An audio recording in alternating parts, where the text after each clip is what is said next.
Hello guys, welcome back to the channel. My name is Devans Rajani and today we will start our practical number 4 which is logistic regression.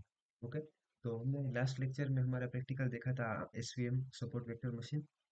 उसके बाद हम next algorithm पढ़ेंगे वो है logistic regression. Logistic regression की बात करें तो वो मेनली सुपरवाइज मशीन लर्निंग में आता है क्लासिफिकेशन के लिए। मतलब हमें कोई भी सपोज आप सोचते होंगे कि ईमेल स्पैम है या फिर नहीं स्पैम है, उसका पता कैसे लगता होगा। तो उसके लिए हम ये क्लासिफिकेशन एल्गोरिथम्स यूज करते हैं। जैसे कि लॉजिस्टिक रिग्रेशन है तो ये मतलब प्रेडिक्ट करता है कि ये क्लास ए से बिलोंग करेगा, वन से, जीरो से, ऐसे मतलब कोई भी बाइनरी क्लासिफिकेशन करेगा लॉजिस्टिक रिग्रेशन। ओके, तो हम पहले देखेंगे कि लीनियर रिग्रेशन क्या होता है और लीनियर रिग्रेशन क्यों इसमें वर्क नहीं करेगा। ठीक है, तो अगर लीनियर रिग्रेशन की बात करें तो वो मेनली रिग्रेशन के अंदर आता है। मतलब कंटिन्यूअस वैल्यू हमें होती है प्रेडिक्ट करने के लिए तो हम लीनियर रिग्रेशन का यूज करेंगे। मतलब लीनियर रिग्रेशन के लिए हमने जो एग्जांपल लिया है कि हाउस प्राइस प्रेडिक्शन का, तो मतलब वो मल्टीपल फैक्टर्स पर डिपेंडेंट रहकर उसकी प्राइस प्रेडिक्ट करेगा। जैसे कि number of bathrooms, number of rooms, how many square feet areas. तो उस सब से वो इंडिपेंडेंट डिपेंडेंट है और उस पर से वो प्राइस प्रिडिक्ट करेगा। तो लीनियर रिग्रेशन की बात करें तो वो मेनली कंटिन्यूअस कंटिन्यूअस डेटा पे वर्क नहीं करेगा, न्यूमेरिकल होगा उस पे वर्क करेगा। तो अगर बात करें तो हमें लीनियर रिग्रेशन की जरूरत, लीनियर रिग्रेशन खत्म हो गया तो लॉजिस्टिक की मतलब क्यों हमें जरूरत पड़ी, तो अब वो आज हम इस लेक्चर में देखेंगे। ठीक है, तो लेट्स स्टार्ट। सो ये लीनियर रिग्रेशन है, just a second. Okay, linear regression का ये आप देख सकते हो ग्राफ है एक, जिसमें डिफरेंट डेटा पॉइंट्स है, वो स्केटर है और उसमें से एक ये बेस्ट फिट लाइन हमें देखने को मिल रही है। हाँ, ये वाली ठीक है।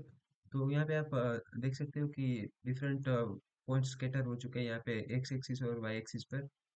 ये एक्स की ये वैल्यू पर वाई की ये वैल्यू होगी। तो इसी तरह से सब डेटा पॉइंट स्केटर हुए और यहाँ पे एक बेस्ट फिट लाइन है जो दोनों को सेपरेट कर रही है। ठीक है, मतलब ये प्रेडिक्शन लाइन है, बेस्ट फिट लाइन है। तो अगर इस लाइन की इक्वेशन की हम बात करें तो ये लाइन का इक्वेशन यहाँ पे आप देख सकते हो, वाई इक्वल टू, यहाँ पे मैं लिख देता हूँ, Y is equals to theta zero plus theta one X one. ये कुछ नहीं है, सिंपल सा लाइन का इक्वेशन है, Y equal to M X plus C की तरह होता है। यहाँ पे मैंने थीटा जीरो और थीटा वन लिए है। ठीक है, तो ये है लीनियर रिग्रेशन की बेस्ट फिट की इक्वेशन। और अब हम बात कर रहे हैं लॉजिस्टिक की। मतलब लॉजिस्टिक रिग्रेशन में ऐसा होता है कि मेनली वो क्लासिफिकेशन करता है जीरो और वन में, प्रोबेबिलिटी देता है। तो प्रोबेबिलिटी तो जीरो और वन के बीच में ही होगी, उससे ज्यादा और उससे कम तो होगी नहीं। तो सपोज करो कि हमारा कोई डेटा पॉइंट है, यहाँ पे मैं दिखाता हूँ ग्राफ में आपको, कि सपोज हमारा डेटा पॉइंट यहाँ पे है। ठीक है, तो इसके अकॉर्डिंग यहाँ पे सपोज यहाँ पे वन है, वन यहाँ पे एंड हो जाता है और यहाँ पे जीरो है। तो इसका हम यहाँ पे देखेंगे तो ये वन से बहुत ज्यादा चला जाएगा। ठीक है, ये यहाँ से इस तरह से कुछ आ जाएगा। तो ये वन से वैल्यू ज्यादा हो गई तो ये प्रोबेबिलिटी, ये तो मतलब चलेगी नहीं। तो इस पर ये लीनियर रिग्रेशन क्लासिफिकेशन के लिए वर्क नहीं करेगा। तो इसलिए हमें जरूरत पड़ती है लॉजिस्टिक रिग्रेशन की। तो ये लाइन का इक्वेशन है लीनियर रिग्रेशन के लिए। ठीक है, इसका लॉस फंक्शन और कॉस्ट फंक्शन हमें निकालना होता है। तो हम बात करेंगे कि लीनियर रिग्रेशन को हम किस तरह से लॉजिस्टिक रिग्रेशन में मतलब कन्वर्ट करते हैं। ठीक है, तो ये आपने देखा लीनियर रिग्रेशन के लिए। Okay, next, this is sigmoid function. मतलब लीनियर रिग्रेशन में हमने देखा कि कुछ इस तरह से कुछ ग्राफ था। ठीक है, तो हमें इस तरह से नहीं करना है, हमें मतलब जीरो और वन में ही चाहिए। और यहाँ पे आप देख सकते हो एक थ्रेशोल्ड वैल्यू है, दी गई है यहाँ पे। थ्रेशोल्ड वैल्यू मतलब एक base line, minimum line criteria कहते हैं। जैसे कि हमें एग्जाम में पास होने के लिए 33%, 50% होता है। तो वो थ्रेशोल्ड वैल्यू मतलब उससे वो एक तरह की क्लासिफिकेशन लाइन होती है। मतलब उसके नीचे वाले सब सपोज के फेल है, उसके ऊपर वाले पास है। ठीक है, तो इस तरह से उसे एक थ्रेशोल्ड वैल्यू बोलते हैं। तो हमें सिर्फ यहाँ पे जीरो है और यहाँ पे वन है, तो हमें इस दोनों के बीच में ही सब वैल्यू चाहिए। ठीक है, तो इसके लिए हम सिग्मोइड फंक्शन का यूज करते हैं। मतलब सिगमोइड फंक्शन ऐसा होता है कि वो एक एस टाइप कर्व बना देता है। यहाँ पे आप डायग्राम में देख सकते हो, ये एक एस जैसा कर्व हमें दिख रहा है, तो इसे हम सिग्मोइड फंक्शन क्या कर्व बोल सकते हैं। ये वैल्यू एग्जैक्ट वन और एग्जैक्ट जीरो नहीं होती, थोड़े ऊपर नीचे होती है, पर मोस्ट ऑफ ये सही रहता है। ठीक है, तो यहाँ पे आप देख सकते हो डिफरेंट डेटा पॉइंट्स है, सपोज ये सब, तो ये सब वन है, मतलब कि ये यस है। और यहाँ पे जो नीचे देख सकते हो डेटा पॉइंट्स, तो वो जीरो है, मतलब कि नो है। और यहाँ पे एक बेसलाइन हमें बात की थ्रेशोल्ड वैल्यू, ठीक है। तो ये इसके ऊपर के कोई भी पॉइंट्स आएगा, सपोज कि यहाँ कोई पॉइंट आया यहाँ पे और यहाँ पे इसके दोनों कड़ी, तो ये देख सकते हो कि ये बेसलाइन से ऊपर वाली वैल्यू है, ठीक है। तो ये यस क्लास में आएगा, ये यस क्लास है और ये नो क्लास है। और कोई भी पॉइंट अगर यहाँ पे आया तो वो नो क्लास में आएगा, क्योंकि ये थ्रेशोल्ड वैल्यू से कम है। ठीक है, आई होप कितना समझ में आ गया होगा। तो लॉजिस्टिक रिग्रेशन में हम सिग्मोइड फंक्शन का यूज करते हैं। और लीनियर रिग्रेशन में हमने आगे देखा, यहाँ पे मैं आपको दिखाता हूँ। ठीक है, तो ये था लीनियर रिग्रेशन, और नीचे का हमने देखा लॉजिस्टिक रिग्रेशन। तो इसमें लॉजिस्टिक रिग्रेशन का कर्व के लिए हमने सिग्मोइड फंक्शन यूज किया, और उसका एक मतलब फॉर्मूला भी होता है, जिसे हम ऐसे डिनोट करें। Just a second। इसे हम डिनोट डिनोट कर सकते हैं, जैसे कि H of theta is equals to, मतलब यहाँ पे जेड आएगा, और one upon one plus E raise to power minus Z. ठीक है, ये सिग्मोइड फंक्शन के लिए उसका फॉर्मूला है, जिसे हम लॉजिस्टिक रिग्रेशन में यूज कर सकते हैं। तो हमने यहाँ पे देखा लीनियर रिग्रेशन में कि कोई पॉइंट यहाँ पे बाहर जाएगा या फिर कोई आउटलायर आउटलायर आएगा, तो हम उसको अच्छे से प्रेडिक्ट नहीं कर सकते, तो हम लीनियर रिग्रेशन क्लासिफिकेशन में यूज नहीं कर सकते। तो इसको हमें ऐसा सिग्मोइड फंक्शन जैसा कर्व यहाँ पे हम देख सकते हो, ये इसके जैसा कर्व बनाना है। तो हम ये फॉर्मूला यूज करेंगे, ठीक है। और उसके बाद हम प्रेडिक्ट इजीली कर सकते हैं। तो यहाँ पे आ गया, और यहाँ पे जेड की जगह पे हम ऊपर का जो था वही रख सकते हैं, theta zero plus theta one X one. ठीक है, ये यहाँ पे हम पुट कर सकते हैं, और जिससे हमारा लॉजिस्टिक रिग्रेशन का जो हाइपोथेसिस होगा वो क्रिएट हो जाएगा। ठीक है, आई थिंक आपको समझ में आ गया होगा। तो यहाँ पे एक लास्ट हम डिफरेंस देख देख लेते हैं, उसके बाद हम कोड पर देखेंगे। हाँ, यहाँ पे आप देख सकते हो लीनियर रिग्रेशन का, यहाँ पे देखिए एक स्ट्रेट लाइन है, और यहाँ पे सब वैल्यू है। और लॉजिस्टिक रिग्रेशन में एस कर्व आता है, मतलब कि सिग्मोइड फंक्शन आता है, मतलब यहाँ सब वन है, और यहाँ सब नीचे है वो सब जीरो है, और यहाँ पे एक थ्रेशोल्ड वैल्यू आती है, मतलब 0.5 जैसा होता है। तो उसके ऊपर का सब पॉजिटिव आएगा और उसके नीचे का सब नेगेटिव आएगा। आई थिंक ये सब इतना आपको समझ में आ गया होगा। इसमें हम लॉस फंक्शन और कॉस्ट फंक्शन वो सब भी कैलकुलेट कर सकते हैं, पर वो थोड़ा डीप में हो जाएगा, इसलिए अभी मैं इसको कुछ नहीं कर रहा हूँ। अब हम देखते हैं कि इसमें कोड कैसे करते हैं सिग्मोइड लॉजिस्टिक रिग्रेशन के लिए। तो मैं मेरी कोडिंग स्क्रीन में चला जाता हूँ, कोलैब ओपन कर लेता हूँ।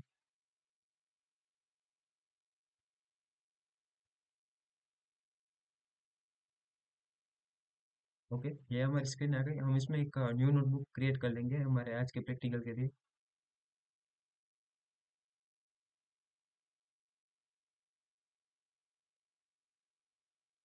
ठीक है, अभी मैं इसमें सबसे पहले रीनेम कर लूंगा आज का हमारा practical ML practical for logistic regression. ठीक है, इसको सेव कर लिया, रीनेम कर लिया। इसके बाद यहाँ से हम पहले कनेक्ट कर लेते हैं।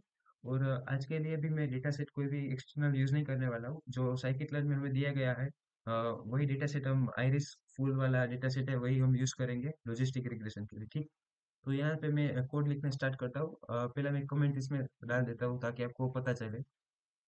इम्पोर्टिंग नेसेसरी लाइब्रेरीज, मतलब जी हम पांडास नमपाई इंपोर्ट करते हैं, वो हम पहले इंपोर्ट कर लेते हैं। ठीक है, NumPy as NP, import pandas as PD, import matplot dot pyplot as PLT. ठीक है, ये सब हमने इंपोर्ट कर लिया, इसको मैं सिंपली रन कर लेता हूँ। कुछ ओके, मैंने double L sorry, spelling mistake थी। ओके, ये एग्जीक्यूट हो गया। अब हम इंपोर्ट करेंगे हमारा लॉजिस्टिक रिग्रेशन के लिए मॉडल, और हम जो डेटा सेट यूज करने वाले हैं वो, और स्टैंडर्ड्स कलर जो हम हर बार यूज करते हैं। Okay, sorry.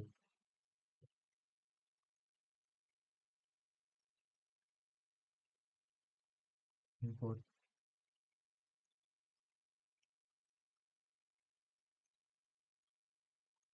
ठीक है। अब हम हमारा मॉडल इंपोर्ट कर लेते हैं एक बार, तो हम स्केलर डॉट मॉडल सिलेक्शन में से हम ट्रेन टेस्ट स्क्रिप्ट भी इंपोर्ट कर लेते हैं।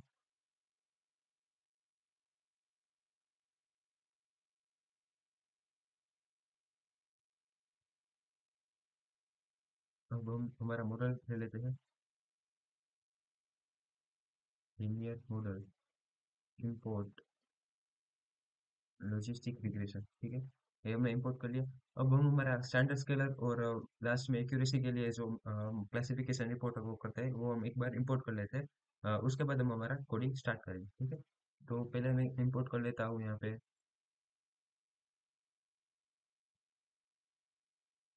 Pre processing import standard scaler and from scaler dot matrix.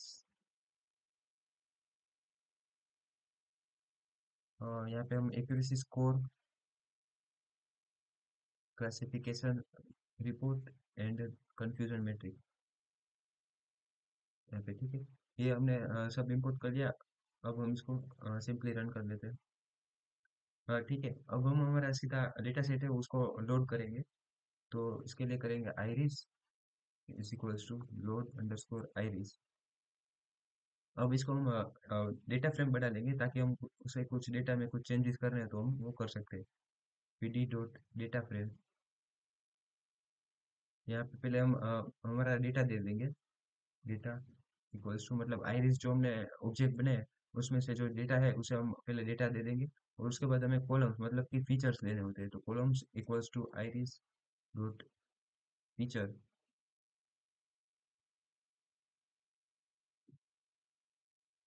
Feature underscore names. ठीक है, तो ये हो गया हमारा आइरिस डेटा और फीचर्स है। अब हम लास्ट में टारगेट कॉलम सेट कर लेंगे, मतलब कि हमें जो प्रेडिक्ट करने के बाद आउटपुट मिलेगा वो आइरिस डॉट टारगेट। अब इसको हम रन कर लेते हैं। ठीक है, तो ये हमने आइरिस का ऑब्जेक्ट बना लिया और उसकी डेटा फ्रेम बना ली, और डेटा फ्रेम में लास्ट कॉलम ऐड की वो टारगेट नाम की।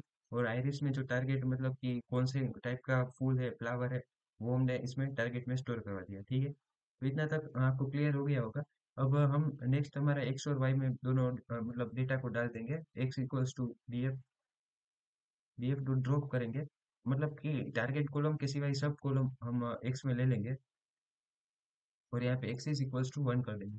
मतलब कि कॉलम वाइज हमें कॉलम वाइज सब डेटा चाहिए। और यहाँ पे Y equals to D F of only target. मतलब यहाँ पे क्या किया हमने, एक्स में जो टारगेट वैल्यू थी, टारगेट कॉलम थी, उसको ड्रॉप कर दिया, उसके सिवा सब ले लिया। और एक्सिस इक्वल्स टू 1 मतलब कॉलम। और Y equals to D F of target, मतलब हमने वाई में सिर्फ टारगेट रखा, सिर्फ टारगेट ही स्टोर किया है क्योंकि वो हमें लास्ट में प्रेडिक्ट करना है, वो हमारी टारगेट कॉलम है। ठीक है, तो ये दोनों करके हम रन कर देते हैं। Okay, spelling mistake. ओके, तो एक्स और वाई में हो गया। अब हम क्या कर लेंगे, इसको ट्रेन टेस्ट स्प्लिट कर लेंगे। X train, X test, Y train, Y test equals to train test split ओ। पहले एक्स दे देंगे, वाई दे देंगे, उसके बाद हमारी टेस्ट साइज मतलब हमें कितना परसेंट अनसीन रखना है, कितना टेस्टिंग के लिए यूज करना है, मतलब ये 30% हम ले रहे हैं। और हमें रेंडम स्टेट एक देना होता है, मतलब कि कितने टाइम कितने बाद वो सफल हुए, वो हमें 42 ही मतलब आइडियली रखते हैं। ठीक है, तो ये मैंने एक स्ट्रेन एक टेस्ट में मतलब 70% ट्रेनिंग डेटा है और 30% टेस्टिंग डेटा है। तो इसको मैं सिंपली रन करा देता हूँ। ठीक है, तो ये होने के बाद हम हमारा मॉडल बना लेंगे जो कि है लॉजिस्टिक रिग्रेशन। Logistic regression. ठीक है, और यहाँ पे हम देख सकते हैं ऊपर हमें सजेशन में दिखा रहा है कि कई सारे हमें मतलब दे सकते हैं पैरामीटर्स।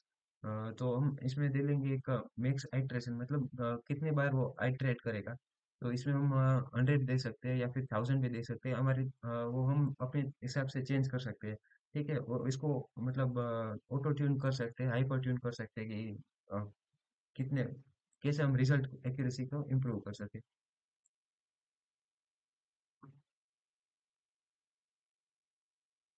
और मल्टी क्लास में हम ऑटो कर लेते हैं, मतलब वो कितने क्लास हो गए वो अपने आप से हैंडल कर लेगा। और ये हो गया। अब इसमें हम डेटा को फिट कर देते हैं, motor motor dot fit X train comma Y train. अब इसको रन कर देंगे। तो आप देख सकते हो यहाँ में हमारा लॉजिस्टिक रिग्रेशन का जो मॉडल है वो क्रिएट हो चुका है। अब हम क्या करेंगे, अब सिंपली हम वाई प्रेडिक्ट में देख ले एक्यूरेसी के लिए देखेंगे। Y pred equal to model dot predict. ये लॉजिस्टिक रिग्रेशन का जो ऑब्जेक्ट बनाया है उसमें डॉट प्रेडिक्ट करके देखेंगे कि अ, कितना एक्यूरेसी हमें मिलता है। तो Y pred equals to model dot predict कर लिया। और हम यहाँ पे एक्यूरेसी डायरेक्ट प्रिंट करा सकते हैं। एक्यूरेसी स्कोर स्कोर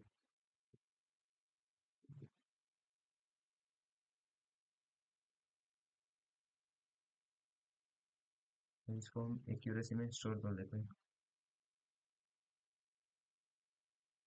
अब यहाँ पे प्रिंट कर देते हैं। और यहाँ पे मैं एफ स्ट्रिंग का यूज कर रहा हूँ, मतलब एफ स्ट्रिंग की वजह से हम डायरेक्ट इसको एक्यूरेसी को प्रिंट कर सकते हैं। एफ और यहाँ पे एक्यूरेसी, और इसमें कर्ली ब्रेसेस करने होते हैं ताकि हम ये वैल्यू इसको प्रिंट करा सके एक्यूरेसी। ठीक है। इसके बाद मैं एक ही सेल में सब प्रिंट कर लेता हूँ। ओके। ये हो गया। इसके बाद हम क्लासिफिकेशन रिपोर्ट वो प्रिंट कर सकते हैं। तो इसके लिए मैं बनाता हूँ class underscore report is equal to classification report for Y underscore test comma Y underscore predict. ठीक है। तो अब मैं प्रिंट करा लेता हूँ यहाँ पे।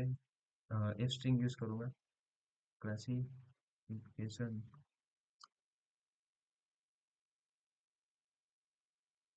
और जो हमने ऑब्जेक्ट बनाया है वो उसको पास कर दिया। ठीक है। तो ये क्लासिफिकेशन रिपोर्ट प्रिंट हो गया हमारा, एक्यूरेसी प्रिंट हो गया। ठीक है। तो इसको मैं सिंपली रन कर लेता हूँ। तो आप देख सकते हो यहाँ पे हमारे एक्यूरेसी 1.0 मतलब कि 100% आई। क्योंकि इसमें हमने 100% आई, क्योंकि यहाँ पे हमने देख सकते हो आप यहाँ पे इसमें हमें सब कॉलन पास कर दिया, मतलब कि वो एक टाइप का ओवरफिटिंग हो गया। ओवरफिटिंग मतलब कि वो उसने सब डेटा सीन हो गया है, तो उस पर वो इजीली प्रेडिक्ट कर सकता है। तो यहाँ पे हमें हाइपरट्यून कर सकते हैं, मतलब यहाँ पे हम थोड़ी दो तीन कॉलम दे सकते हैं। मतलब सब कॉलम की बदले दो तीन दे सकते हैं, तो इसके उस मुजब से हमारी एक्यूरेसी ज़्यादा कम हो सकती है। तो यहाँ पे हमें मैक्सिमम एक्यूरेसी मतलब कि 100% एक्यूरेसी मिली है। और यहाँ पे आप देख सकते हो कि 1.0 मिला है। ये सब precision recall F1 score and support, मतलब ये मिल। एक काम करता हूँ मैं इसको नेक्स्ट सेल में प्रिंट करा लेता हूँ ताकि यहाँ पे हम इजीली देख सकें। ठीक है। यहाँ पे एक्यूरेसी हमारे 100%, और यहाँ पे classification recall precision recall F1 score और सपोर्ट। तो यहाँ पे प्रिसीजन मतलब कितना हमारा ट्रू पॉजिटिव है, और मतलब कितना हमारा जो ट्रू प्रेडिक्ट किया था उसमें कितना सही है वो है। रिकॉल है, F1 स्कोर है। और यहाँ पे एक्यूरेसी आप देख सकते हो। सपोर्ट मतलब उसने जितना हमें डेटा था उसमें से कितना उसने यूज किया वो था। यहाँ पे आप टोटल करके भी देख सकते हो, 19 प्लस 13 प्लस 13, तो ये 45 आ जाएगा। ठीक है। तो यहाँ पे मैक्रो एवरेज और वेटेड एवरेज वो भी यहाँ पे मिल सकते हो, ये हम फॉर्मूला से भी निकाल सकते हैं।